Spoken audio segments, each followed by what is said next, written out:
Herod tapped his fingers on the arm of his throne as he waited. The room was dark around him, the only light coming from a smattering of candles in the corner. Behind him, incense burned, filling the room with frankincense and oak. The smoke swirled in the darkness like suspicious ghosts, reflections of his own mind, perhaps. It was silent in the room, the servants not daring to speak when he was in such a mood. Tap, tap, tap. His fingers punched the stone. What was taking Eleazar so long? The steward had said he had important guests, magi from a nation to the east. Where was the man? Beside him, a servant stepped up to refill his goblet. Herod glanced at the man. What was his name again? It didn't matter. The man nearly stumbled as he backed away, the scowl on Herod's face enough to give a blind man a fright. Just as he thought to go find Eleazar, the large double doors creaked as they opened, and in walked Eleazar. Behind him filed in 3 men. Each one was tall, with difficult-to-place complexions. Their attire showed they had clearly just been on the road, but Herod was no fool. A chain of rose gold lighted the neck of the one in the front, and the one behind was wearing a violet belt that looked to be of astounding quality. These men were not rabble. "Your Grace," the oldest one said, bowing low, "we have come a long way. Where is he who has been born King of the Jews?" Hello, friends. Good to be with you, as always.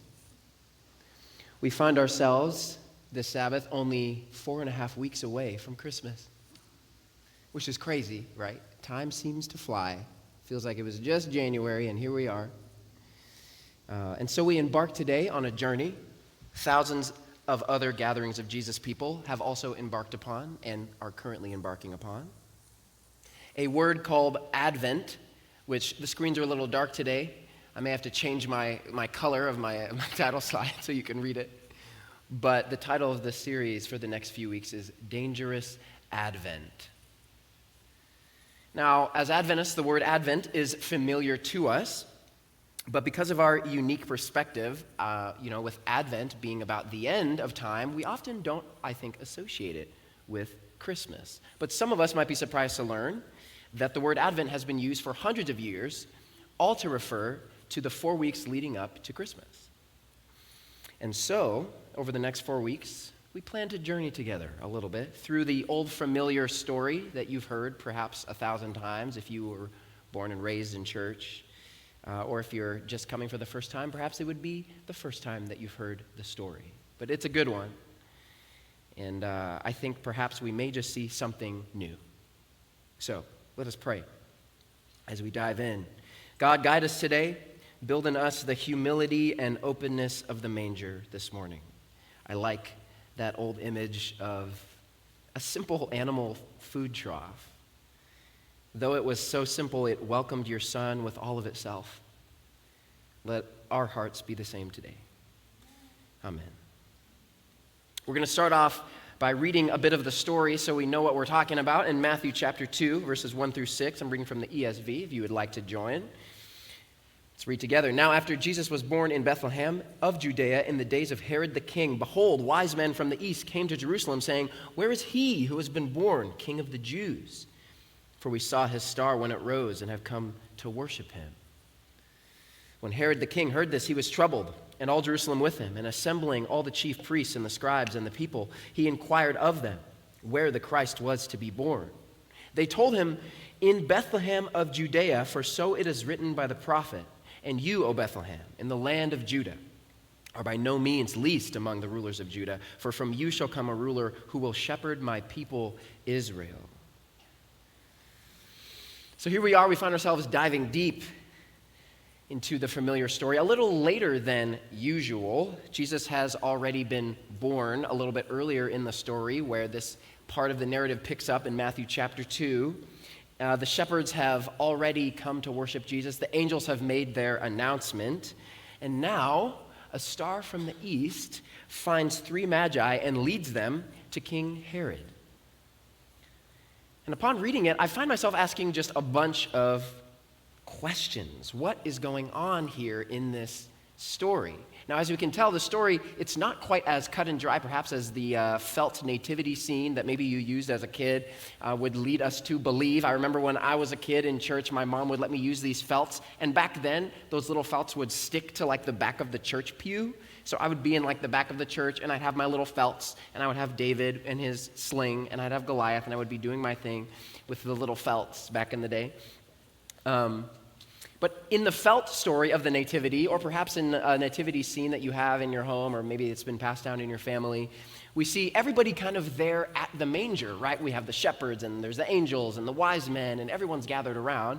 But in the narrative itself, we find the wise men actually come a little later. They actually journey after Jesus is born, and they come searching for him because a star has led them to Bethlehem. And immediately, questions swirl around in our mind, like, who are these wise men? How did they get here? How far have they traveled? Where are they from? How do they even know about Jesus the Messiah? Right? How does this, what motivated them to follow a star in the sky, perhaps hundreds of miles, and we'll learn just how far in a minute, just to chase after a prophecy? Well, I believe that these wise men and this story illustrate to us some important truths about Advent, about Christmas, about the coming King, and about ourselves. So allow me, in the next few minutes and moments, to share with you what I believe are 3 main responses that each one of us might have when it comes to Advent, when it comes to the birth of Jesus. How do we respond when we learn a king has been born? How do we respond? The first response, I believe, is the response of Herod. The response of Herod. We find this response in verses 7 and 8. It says, "Then Herod summoned the wise men secretly and ascertained from them what time the star had appeared. And he sent them to Bethlehem, saying, 'Go and search diligently for the child. And when you have found him, bring me word that I too may come and worship him.'" Interesting. If you've ever seen, any sort of dramatization of this story, usually Herod is he's kind of villainized in the story. His voice is sort of like, "Yes, bring back details of where this king is, so I may too worship him." Right? He's a little bit conniving. He's got the classic villain goatee that everybody had in like every movie for like ever. He's like, "Yes, let me find him too." But the story does tend to lead us in that direction, correct? Right? He says, the story says that he meets with them secretly, right? You don't need to meet secretly unless there's something to hide, right? Nobody meets in secret unless you're trying to conceal something, right? And we all know, many of us who have been in church, we know how the story ends with Herod. Herod will go on later to end up murdering all of the recently born babies in the whole kingdom just to prevent this coming king from being born. So we know how the story ends. But for now, let's just sit in this part of the story just for a moment. And I would like to, pose a question to you. Could it be that perhaps Herod feels threatened by this king of the Jews? Perhaps there's a little bit of, there's a threatening nature to his throne and to his power. Now we find that Herod, known as Herod the Great in history, this is the same Herod the Great. If you ever wanted to Google more of this story, just Google Herod the Great. You'll learn more about it. But Herod the Great, I found out some very interesting things about Herod as I did a little research. My research led me to understand that Herod actually has quite a reason to be worried about this king of the Jews. Number one, the first thing that we learn is that Herod was actually not Jewish himself. He was from an Edomite family that had converted to Judaism when they were captured, and then he was placed by the governing authorities over Judea. And so he was given the ruling power. He wasn't chosen. It wasn't a family dynasty. He wasn't of the line of David.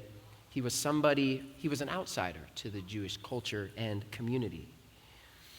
And so because of this, there were actually quite a few doubts at the time about his Jewishness, if he was really one of them. And so actually, one of the first things that King Herod the Great did when he came into power was he actually elevated all of the religious class, all of the Pharisees and Sadducees, and he made them the number one chief religious authorities in Israel.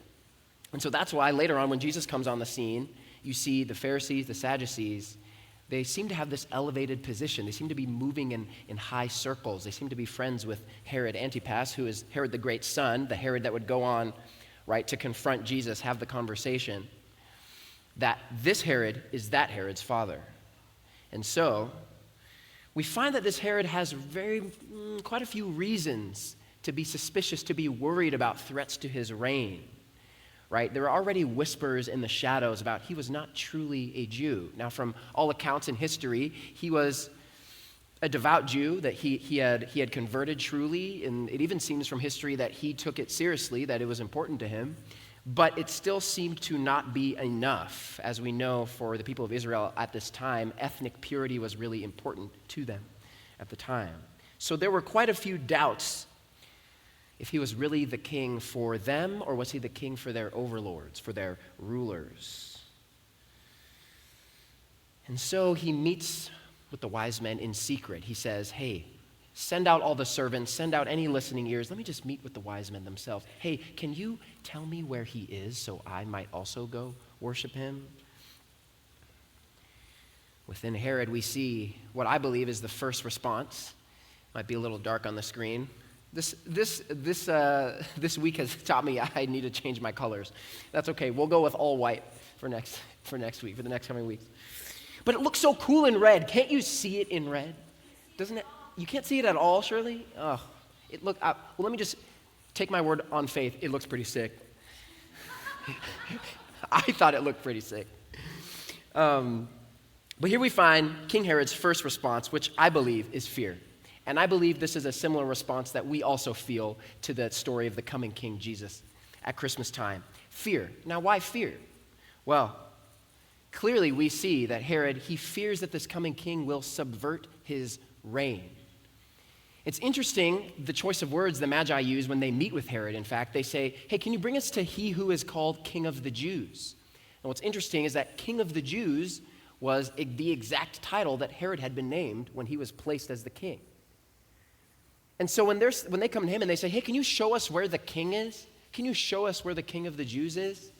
And clearly they don't mean him because they know who he is, right? Everyone would have known who he was. So immediately, it's like his power is threatened. Immediately, there's some things up in the air. And so I believe that really this meeting in secret, this deceptive nature, that this mode that Herod immediately goes into, really at the core, at the heart, beneath the surface, really it's fear that begins to be birthed in his heart. I believe that this has something to say to us as well, right? I think that perhaps Advent threatens our little kingdoms that we build. Just like it threatened King Herod's kingdom, it tends to threaten ours as well. Now, each of us has a kingdom that we build, whether it's our identity, our career, our family, retirement, the amount of money we have. We all build kingdoms for ourselves, little dynasties in our life. And this is not to say that saving for the future, planning for your children, caring for your family are bad things. No, by no means. But we all build little kingdoms for ourselves that we believe really we are the rulers of. And here comes King Jesus as a baby to say, I have authority over your kingdom. Whew! It's a little bit challenging to us. In fact, just the other night, I was meeting with a group of students. We were having a little Bible study, and one of them brought up or said this line, I really think I want to follow Jesus all the way. I want to go all in, but I'm afraid of what he'll ask me to do. I'm afraid of what it will cost me. And don't we all feel the same way? There's a fear that this king, when he comes and his reign takes over our little kingdoms, what is it that he will command me to do? And yet we know the answer, right? We see it in the garden, where God creates a garden, and under his rule and his only command is to be fruitful, multiply within these boundaries. But he creates unlimited joy. Enjoy unlimited joy, unlimited fulfillment, unlimited love inside my boundaries, inside my kingdom. And yet, just like Eve and Adam, we find ourselves thinking, but there has to be more. Evil has to be some kind of good that God is withholding from me. Mercy. And so, I believe Advent has a truth to give us, which is God speaking a word to us all. My kingdom is really what you were created for the whole time. So that's our first response that we have to Advent is fear, just like King Herod. And our second response that I think mirrors the Pharisees in the story. Now the Pharisees are really, really intriguing and interesting in the story. Follow me along as we go here. This is verse 5, Matthew chapter 2. It says, assembling all the chief priests and scribes of the people, he inquired of them where the Christ was to be born. They told him, in Bethlehem of Judea.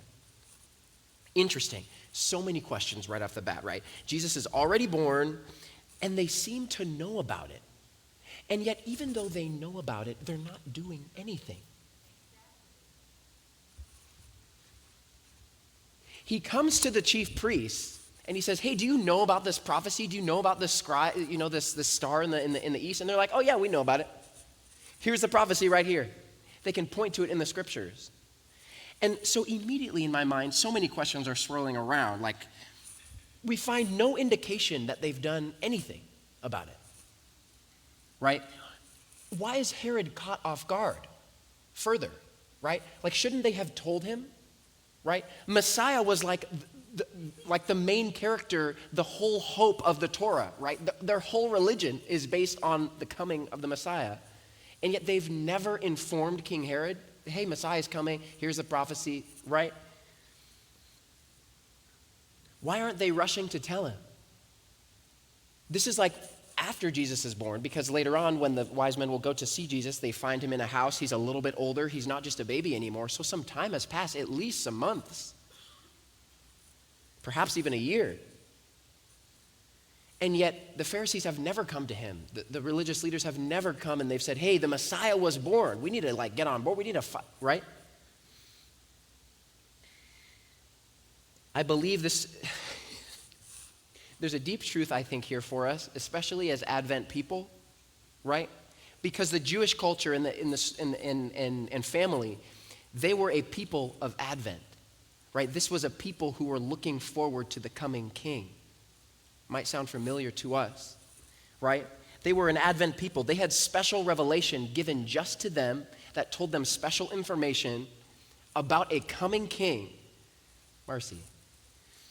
And yet, for some reason, for all their special revelation, for all of the prophecies that they had memorized, that this guy quotes off of the top of his head, it still remained a memory verse for them. It all remained intellectual. It has not been embodied. It has not grown fingers and toes. It hasn't got inside of them to the point that they are willing to act when the real, actual thing happens in front of their eyes. And I believe this is the second response that we faced when it comes to Advent, when it comes to the story of the king who breaks into the world, which is apathy. Right?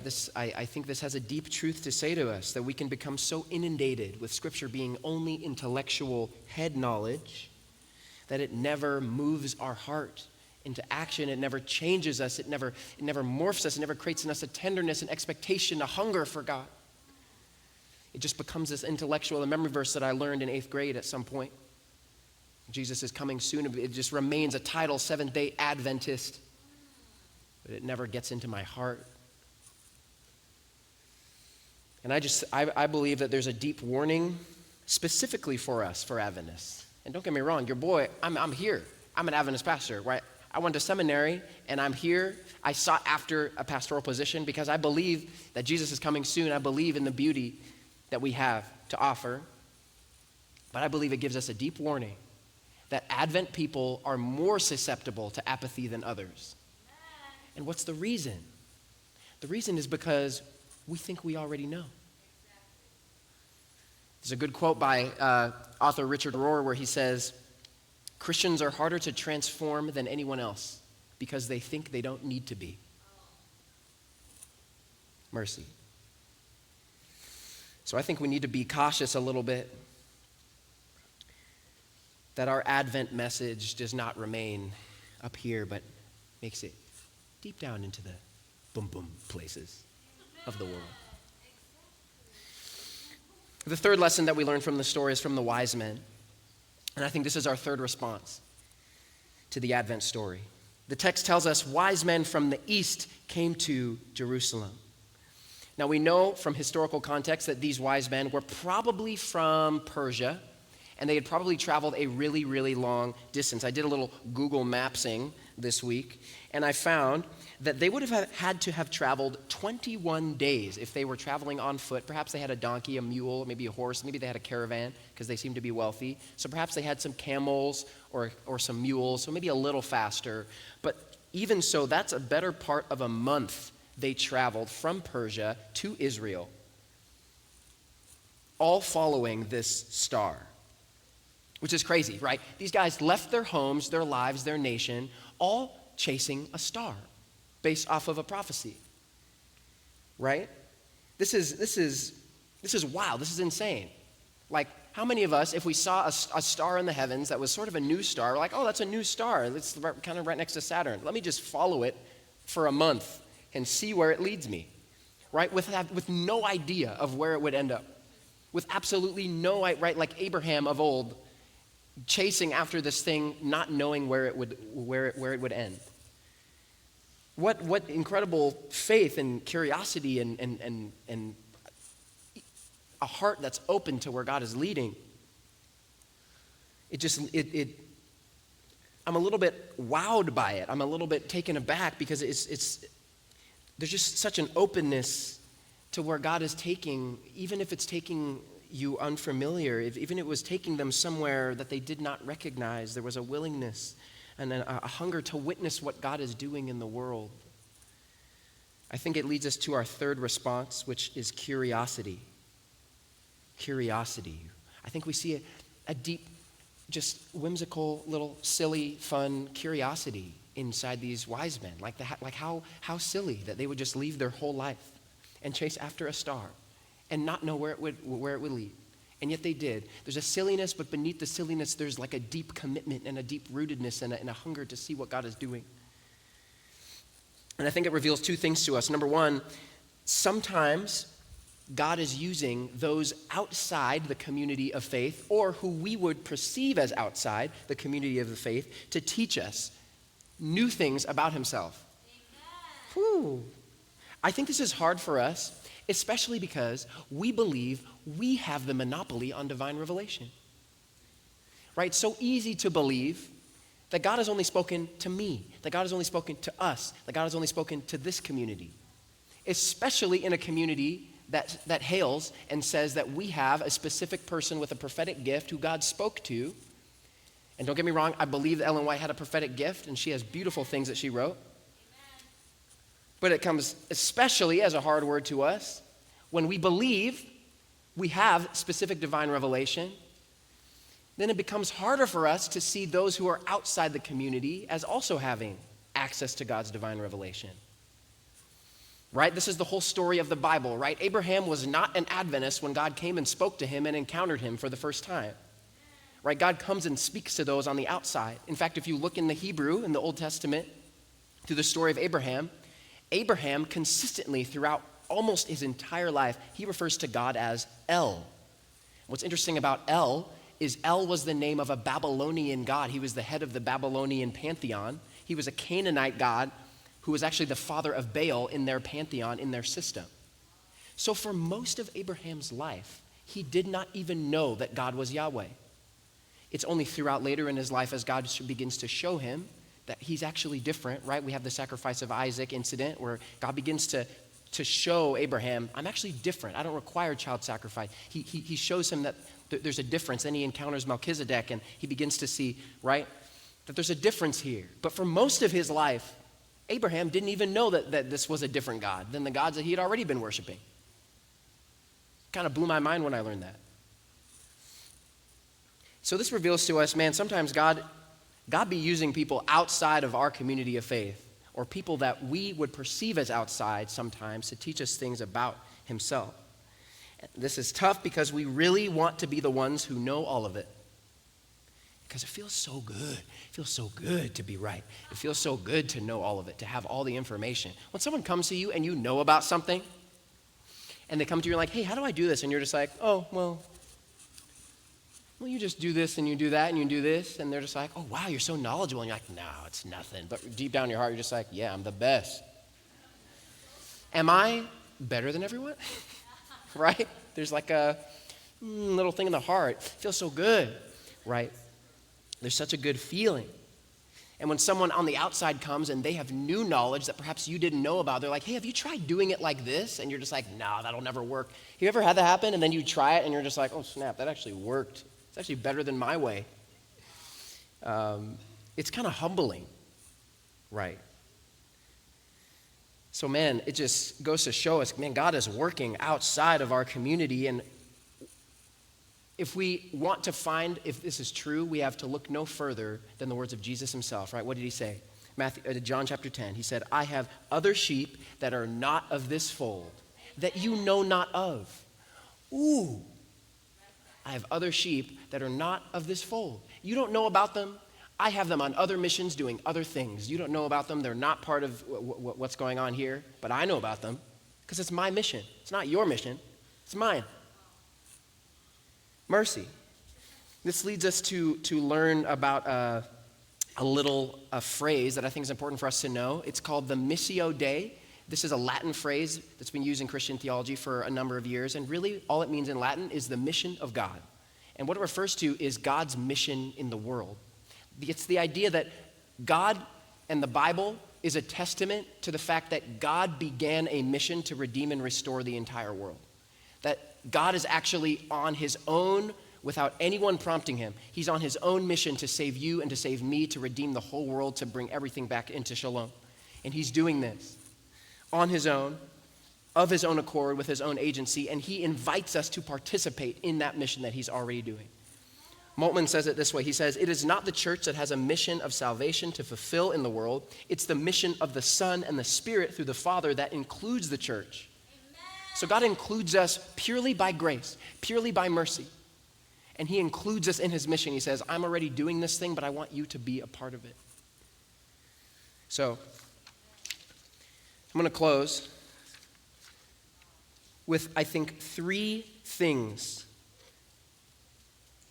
pictures of what it would look like if we took the Missio Dei seriously, if we took the idea seriously that God is in the world doing a mission, right? Because I think that's what this story illustrates. These wise men come to Herod, and all of a sudden we get this picture. It's like we've been reading the Bible, and it's all been about this one family, and then all of a sudden you realize God has been working in other places in the world, in other cultures, in other kingdoms, in other nations. Like he exists, he's actually God, and he has a mission. So this is what I think would happen in our hearts, perhaps, if we took this Missio Dei seriously. Number one, there would be a deep tenderness towards others, of other perspectives, religions, political affiliations, right? That there would be a deep tenderness in our heart that maybe I have something to learn from you. That maybe if I disagree with you, that there's something to learn, there's something you might teach me. Right? That there's a kindness and a love that we would be kinder to people, even in our own families, who have different perspectives than us. That God would change our hearts so that we have a deep kindness.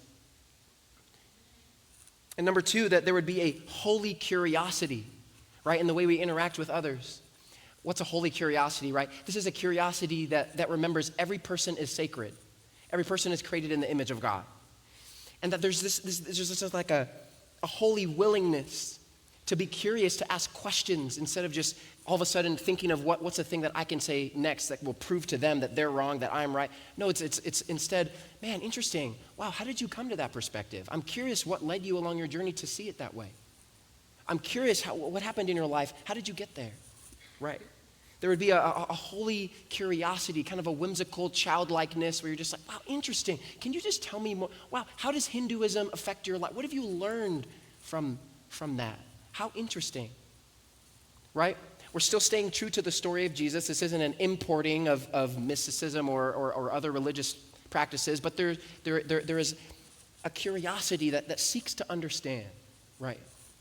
And then finally, a hunger, just like the wise men, experienced a deep hunger and a desire to follow and to know what God is doing in the world.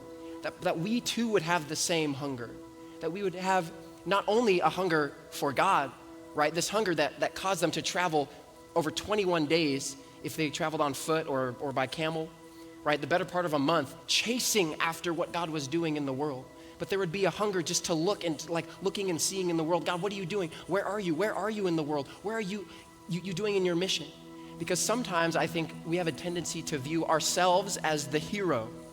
Oh, we're the hero in the story. Here we come bringing the good news because we're the hero. And of course, God commands us to bring the good news, right? This is the mission he's given us in the world. But it's a part of his mission that he's already enacting, that he's already begun, that the Spirit is already moving people's hearts and changing us all. I think perhaps if we let it, this story will build in us a tenderness towards others, a curiosity that asks questions rather than thinks that we have all the answers, and build in us a hunger to follow and find what God is doing in the world. And I think perhaps, maybe, we might extend a little bit of what Advent means to the world if we can embody the story of a tiny baby that comes as a king. Amen.